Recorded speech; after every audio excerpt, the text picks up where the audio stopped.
Assalamualaikum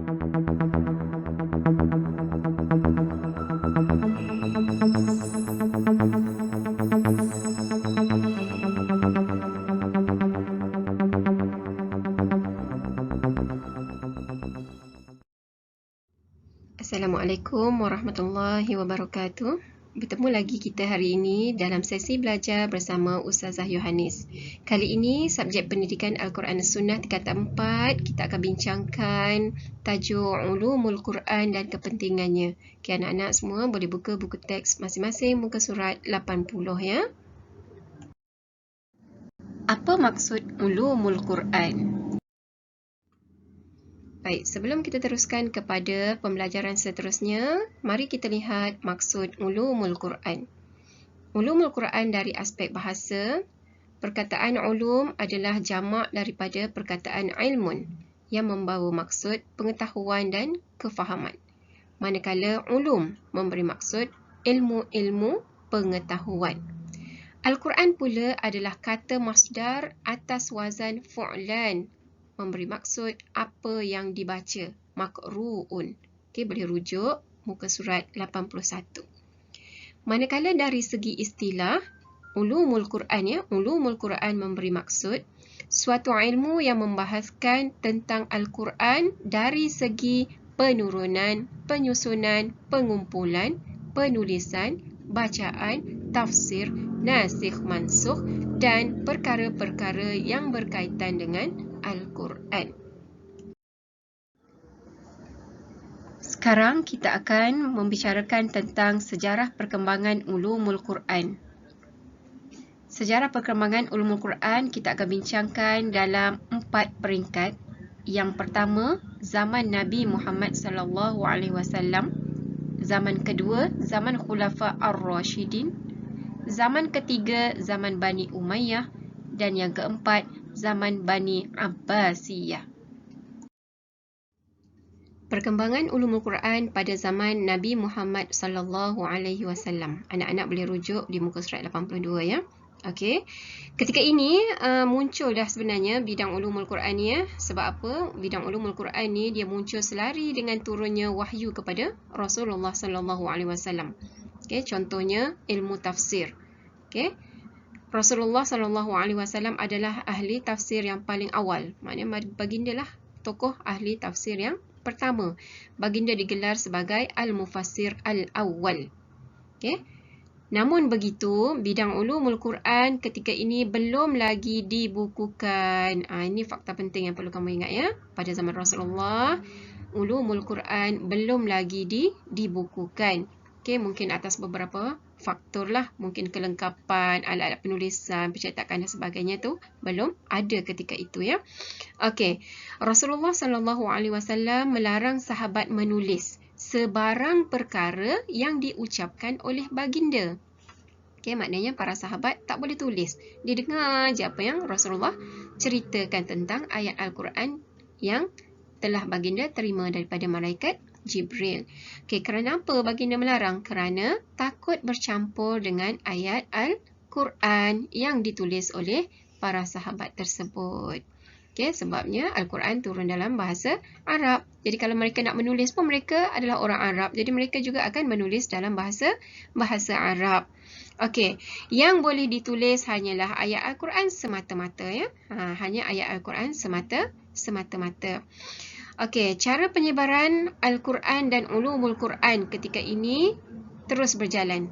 Okey, terus berjalan tapi secara lisan. Okey, secara lisan sahaja, iaitu disebut sebagai talaqi dan musyafahah. Ni ejaan fa. Belajar secara bersemuka. Itu yang dimaksudkan dengan talaqi dan musyafahah. Bila bersemuka ni kita boleh lihat pergerakan mulut tuan guru kita yang mengajar kita tu. Ya, kita dapat dengar betul-betul, dapat lihat betul-betul apa yang diajar oleh tuan-tuan guru kita ya. Okey, boleh faham ya? Boleh catat dalam buku nota fakta-fakta penting ini. Okey, seterusnya. Baik, pada zaman Khulafa Ar-Rashidin pula, okey, dia melibatkan Khalifah Abu Bakar, Khalifah Uthman dan juga Khalifah Ali. Okey, kita lihat pada zaman Khalifah Abu Bakar apa yang berlaku ketika ini. Okey, ketika zaman Khalifah Abu Bakar telah pun berkembang ilmu yang disebut sebagai Jam'ul Quran, pengumpulan Al-Quran. Okey, macam mana dia boleh berlaku? Okey, Al-Quran mula dikumpul dan ditulis pada zaman Khalifah Abu Bakar. Kerana apa? Kerana ramai para hafiz Al-Quran syahid dalam peperangan. Okey, kamu boleh dengar balik penerangan daripada guru-guru kamu. Mereka ni syahid dalam peperangan Ma'rakah Yamamah yang melibatkan 70 orang syahid dan ramai di kalangan mereka adalah para hafiz Al-Quran. Jadi kalau seseorang itu meninggal, dia akan bawa semua sekali apa yang ada dalam diri dia. Ya, hafazan dia, ilmu dia. Jadi sebab itu kita semua orang kena belajar. Okey. Seterusnya, proses kumpul dan salin ni diketuai oleh Zaid bin Thabit, penulis wahyu ketika itu ya. Okey. Ianya berpandu kepada catatan dan hafazan para hafiz serta 2 orang saksi yang adil. Ini dia peraturan ketika proses mengumpul dan menulis Al-Quran pada zaman Khalifah Abu Bakar. Okey, mengumpul. Ingat, mengumpul. Ilmu yang berkembang ketika ini ialah Jam'ul Quran. Okey, kita pergi kepada zaman Khalifah Uthman. Okey, zaman Khalifah Uthman ni apa yang berlaku? Perkembangan ketika ini adalah perkembangan ilmu resam Al-Quran. Resam ni penulisan, ilmu resam Al-Quran. Okey, apa yang ditulis pula di zaman Khalifah Uthman ni? Okey, kita lihat ya. Zaman ini Al-Quran disalin. Okey, bukan ditulis macam zaman Abu Bakar itu ya. Okey, zaman ini Al-Quran disalin dalam beberapa mushaf dan diedarkan ke wilayah-wilayah baru Islam. Wilayah ni maksudnya negeri-negeri lah yang ditakluki oleh kerajaan Islam ketika itu.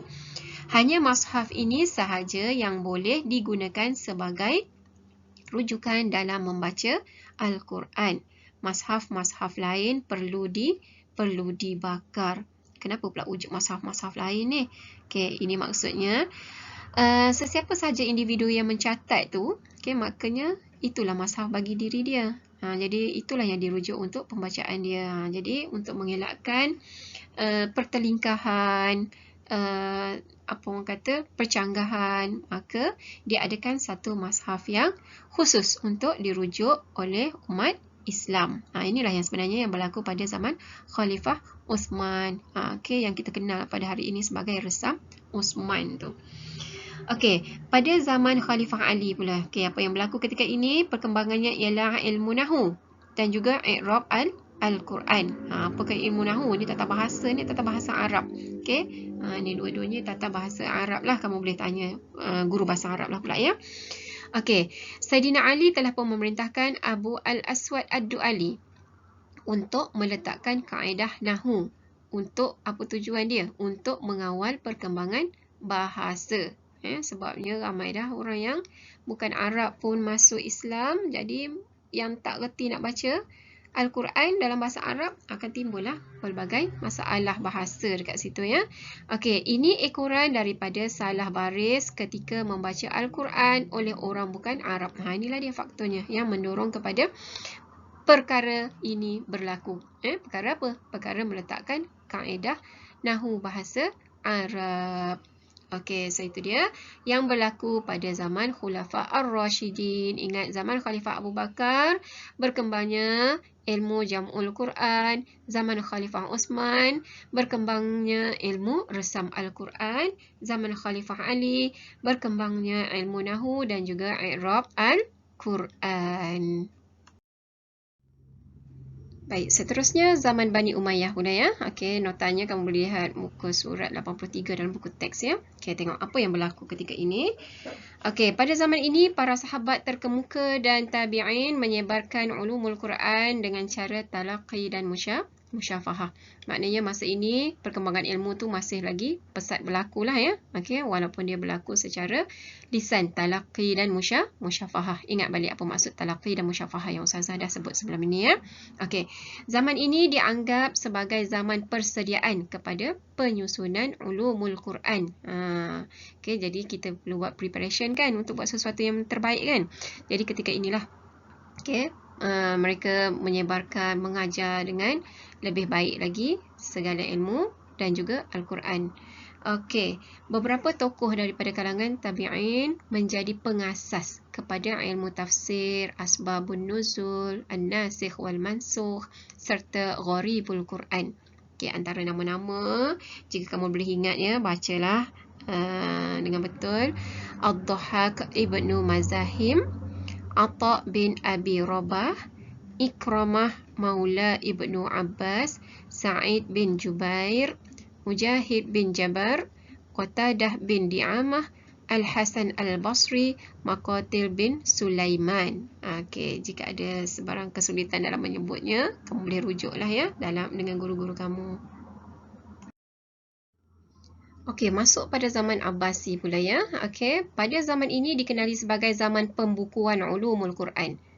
Ini zaman pembukuan. Kalau zaman Umawi tadi adalah zaman persediaan. Masa itu banyak dah bidang-bidang ilmu yang dipelopori oleh tokoh-tokoh yang telah pun Ustazah sebutkan tadi kan.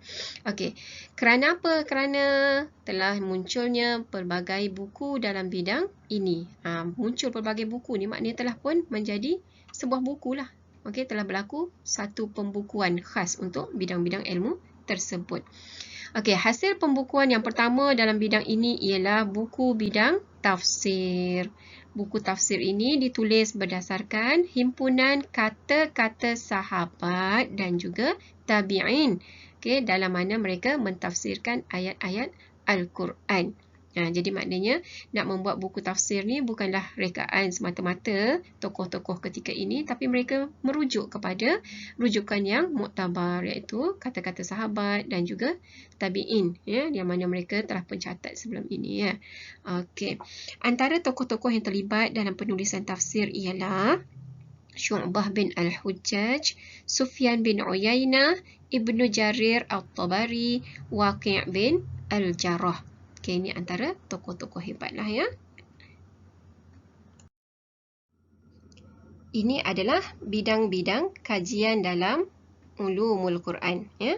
Sepanjang Ustazah membuat rujukan, terlalu banyak sebenarnya bidang-bidang ulumul Quran, tapi kita hanya akan sentuh apa yang ada dalam buku teks kita sahaja ya. Okey, di antaranya ialah asbabun nuzul, fadailul Quran, tafsir dan takwil, an-nasikh dan al-mansukh, al-muhkam dan al-mutasyabih, qiraat. Pengertiannya kita lihat sekejap lagi. Okey, ini adalah maksud-maksud apa yang kita lihat tadi ya. Okey, yang pertama ilmu qiraat. Okey, apa maksud qiraat ni? Ni anak-anak KKQ ni tahu ni ya, semuanya ya.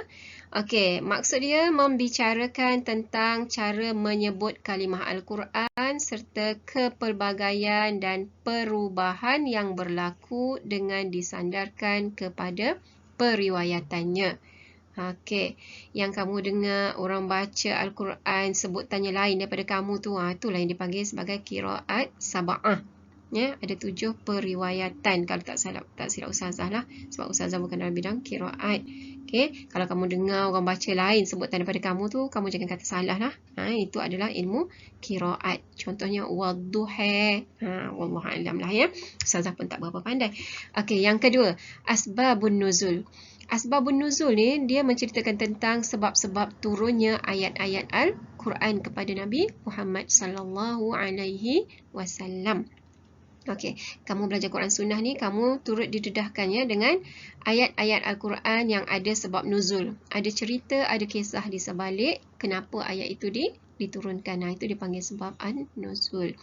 Fadailul Quran pula membincangkan tentang kelebihan dan keistimewaan Al-Quran. Membincangkan tentang kelebihan dan keistimewaan. Itu maksud fadail, kelebihan. Okey. Baik, seterusnya maksud tafsir dengan takwil ya. Okey, tafsir. Tafsir memberi maksud memahami kitab Allah serta menjelaskan maknanya dan mengeluarkan hukum-hukum dan pengajaran yang ada dalam ayat tersebut. So, itu maksud tafsir. Tafsir ni jelaslah maknanya.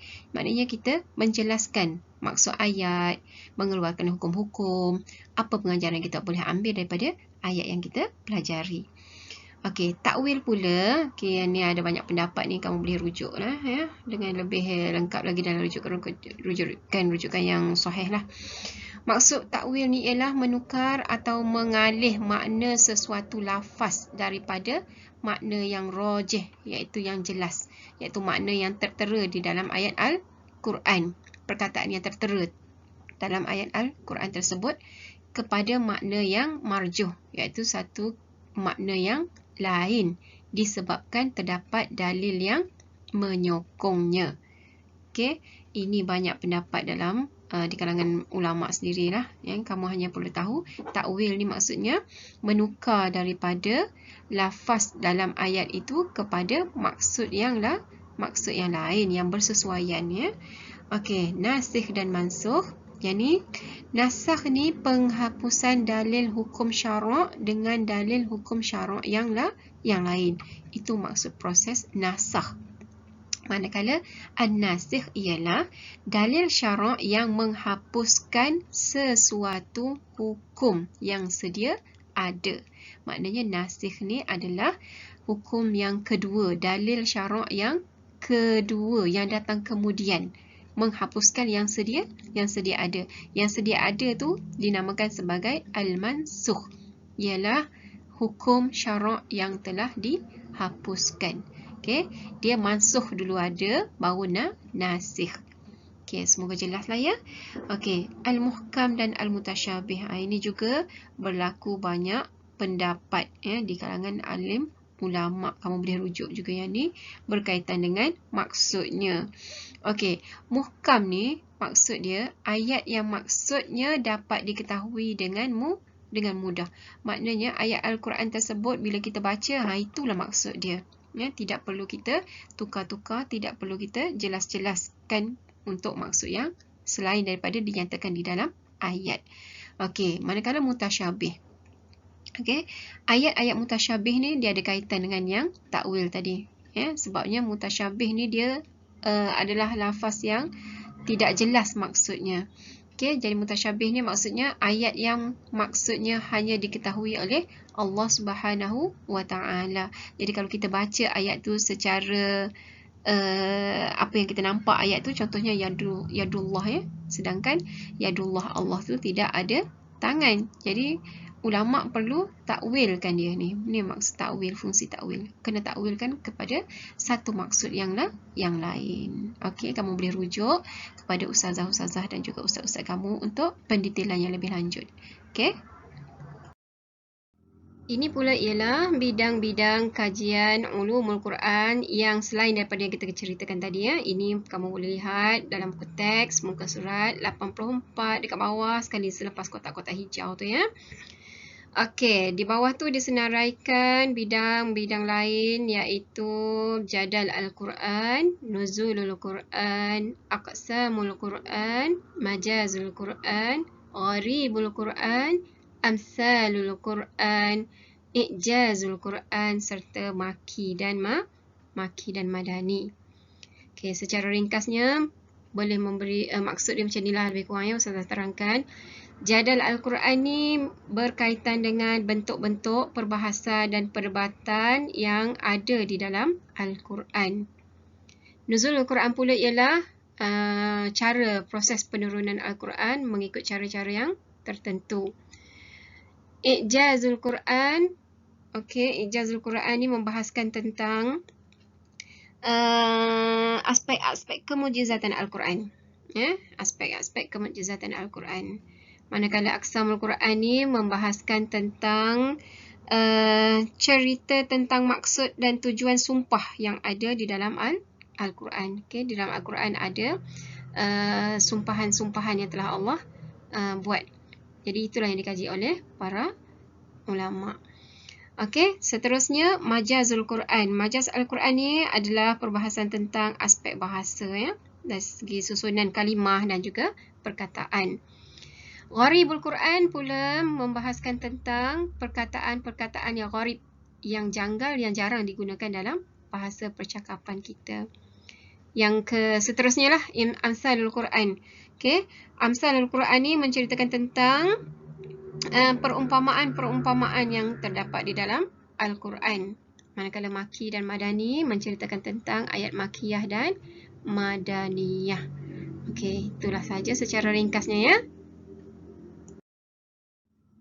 Seterusnya kepentingan mempelajari ulumul Quran. Okey, kita dah belajar ulumul Quran tu, apa yang kita dapat? Apa faedah dia? Okey, antaranya ialah dapat menguasai pelbagai bidang ilmu pengetahuan yang terdapat di dalam Al-Quran. Al-Quran ni gedung ilmu Okey, kalau kita kaji, banyak ilmu yang kita boleh dapat dalam tu. Okey, macam yang kamu belajar sebelum ini, bidang-bidang kajian ulumul Quran tu, itu sebahagian daripada ilmu pengetahuan yang ada bila kita kaji Al-Quran. Ataupun ilmu-ilmu lain, ada pelajaran sains pun ada dalam tu. Ilmu kesihatan pun ada. Itu dia. Maksudnya kita dapat menguasai pelbagai bidang ilmu pengetahuan bila kita kaji Al-Quran ya. Okey, yang kedua, dapat menambahkan keyakinan kepada pengkaji Al-Quran bahawa Al-Quran itu merupakan sebuah kitab suci daripada Allah, bukannya ciptaan manusia. Okey, dengan segala kandungan yang mengajaibkan itu adalah mustahil, dianya adalah rekaan daripada manusia. Dia juga bukan kata-kata daripada Nabi Muhammad sallallahu alaihi wasallam ya. Okey, yang ketiga, dapat mengetahui sejarah dan perkembangan Al-Quran sejak ia diturunkan sehinggalah sekarang. Okey, sedikit yang Ustazah terangkan tadi pun kita dah dapat tahu kan macam mana Al-Quran sejak dia diturunkan sehinggalah kita dapat membaca naskah Al-Quran yang ada pada hari ini. Jadi itulah pentingnya kita belajar ilmu, tak kira lah belajar ilmu ulumul Quran ke, matematik ke, sains ke, ilmu fardu ain, fardu kifayah ke, dia ada kepentingan dia masing-masing. Jadi jangan berhenti menuntut ilmu. Itu sajalah untuk hari ini bagi tajuk ulumul Quran dan kepentingannya. Ustazah minta maaf segala salah dan silap. Jika ada kekurangan di mana-mana, mohon maaf. Okey, terima kasih kerana sudi belajar dengan Ustazah. Jika ada sebarang komen, sila tulis di bahagian komen. Okey, semoga dapat ditambah baik pada masa yang akan datang. Jangan lupa like, share dan subscribe jika anda suka dengan video-video Ustazah.